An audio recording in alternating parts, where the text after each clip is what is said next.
السلام علیکم۔ تعلیم الاسلام کے تیسرے حصے کا سبق ہے غسل کے باقی مسائل۔ تو چلیے شروع کرتے ہیں۔ شروع کرنے سے پہلے آپ ہماری ویڈیو کو لائک کر دیں اور چینل کو سبسکرائب کر دیں۔ بسم اللہ الرحمن الرحیم۔ سوال: غسل میں کتنی قسمیں ہیں؟ جواب: 3 قسمیں ہیں، فرض، سنت، مستحب۔ سوال: غسل میں فرض کتنے ہیں؟ جواب: 6 فرض ہیں اور ان کا بیان تعلیم الاسلام کے کسی اگلے حصے میں آئے گا۔ سوال: غسل میں سنتیں کتنی ہیں اور کون کون سی ہیں؟ جواب: 4 ہیں اور وہ چاروں یہ ہیں: جمعے کی نماز کے لیے غسل کرنا، نمبر 2 دونوں عیدوں کی نماز کے لیے غسل کرنا، نمبر 3 حج کا احرام باندھنے سے پہلے غسل کرنا، نمبر 4 عرفات میں وقوف کرنے کے لیے غسل کرنا۔ سوال: غسل میں مستحب کتنے ہیں اور کون کون سے ہیں؟ جواب: غسل میں مستحب بہت ہیں، جن میں سے چند غسل یہ ہیں: شعبان کے مہینے میں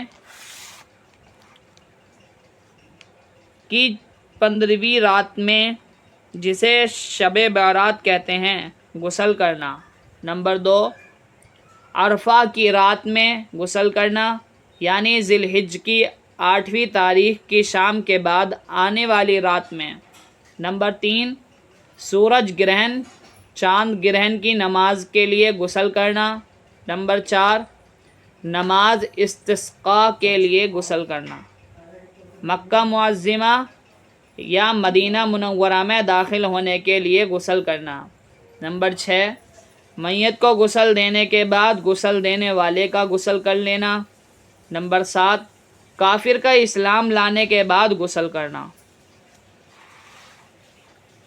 سوال: اگر غسل کی حاجت ہو اور دریا میں غوطہ لگا لے یا بارش میں کھڑا ہو جائے اور تمام بدن پر پانی بہہ جائے تو غسل ادا ہو جائے گا یا نہیں؟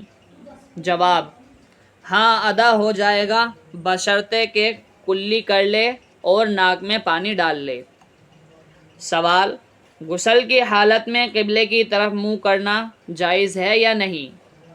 جواب: اگر غسل کے وقت بدن ننگا ہو تو قبلے کی طرف منہ کرنا ناجائز ہے، اور سطر چھپا ہوا ہو تو مضائقہ نہیں۔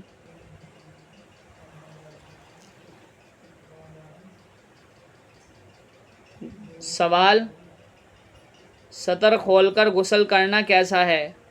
جواب: غسل خانے میں یا کسی ایسے مقام پر جہاں دوسرے آدمی کی نگاہ اس کے سطر پر نہ پڑے، ننگے بدن نہانا جائز ہے۔ سوال: غسل میں مکروہ کتنے ہیں؟ جواب: نمبر 1 پانی زیادہ بہانا، نمبر 2 سطر کھلا ہونے کی حالت میں کلام کرنا، نمبر 3 قبلے کی طرف منہ کرنا، نمبر 4 سنت کے خلاف غسل کرنا۔ سوال: اگر غسل سے پہلے وضو نہ کیا تو غسل کے بعد نماز کے لیے وضو کرنا ضروری ہے یا نہیں؟ جواب: غسل کے اندر وضو بھی ہو گیا، پھر وضو کرنے کی حاجت نہیں۔ موضوع پر مسح کرنے کے باقی مسائل۔ بسم اللہ الرحمن الرحیم۔ سوال: مسح کی مدت کا کس وقت سے حساب کیا جائے؟ جواب: جس وقت سے وضو ٹوٹا ہے اس وقت سے 1 دن 1 رات یا 3 دن 3 رات مسح جائز ہے۔ مثلاً جمعے کی صبح کو وضو کر کے موزے پہنے اور اس کا یہ وضو ظہر کا وقت ختم ہونے پر ٹوٹا تو یہ شخص اگر مقیم ہے تو ہفتے کی ظہر کے وقت تک مسح کر سکتا ہے، اور مسافر ہے تو پیر کے دن کی ظہر تک مسح کر سکتا ہے۔ سوال: مسح کن کن چیزوں سے ٹوٹتا ہے؟ جواب: جن چیزوں سے وضو ٹوٹتا ہے ان سے مسح بھی ٹوٹ جاتا ہے، اور ان کے علاوہ مسح کی مدت گزر جانے اور موزے اتار دینے اور 3 انگلیوں کے برابر موزے پھٹ جانے سے بھی مسا ٹوٹ جاتا ہے۔ سوال: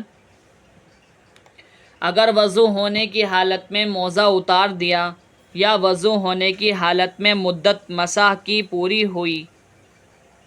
ہو گئی تو کیا حکم ہے؟ جواب: ان دونوں صورتوں میں صرف پاؤں دھو کر موزے پہن لینا کافی ہے اور پورا وضو کر لینا مستحب ہے۔ سوال: اگر مسافر نے موزوں پر مسح کرنا شروع کیا اور ایک دن ایک رات کے بعد گھر آ گیا تو کیا کریں؟ جواب: موزے اتار دیں اور نئے سرے سے مسح کرنا شروع کریں۔ سوال: اگر مقیم نے مسح شروع کیا اور پھر سفر میں چلا گیا تو کیا کریں؟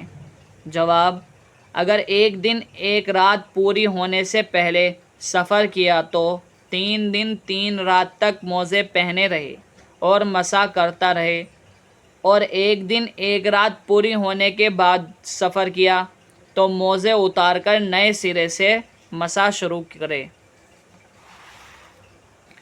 سوال: اگر موزہ کئی جگہ سے تھوڑا تھوڑا پھٹا ہوا ہو تو کیا حکم ہے؟ جواب: ایک موزہ کئی جگہ سے تھوڑا تھوڑا پھٹا ہوا ہو تو اسے جمع کر کے دیکھو، اگر مجموع 3 انگلیوں کے برابر ہو جائے تو مسح ناجائز ہے اور کم رہے تو جائز ہے، اور دونوں موزے پھٹے ہوئے ہوں تو اور دونوں کی مجموعی پھٹن 3 انگلیوں کے برابر ہو لیکن ہر ایک کی پھٹن 3 انگلیوں کی مقدار سے کم ہو تو مسح جائز ہے۔ ویڈیو کو لائک کر دیں اور چینل کو سبسکرائب کر دیں۔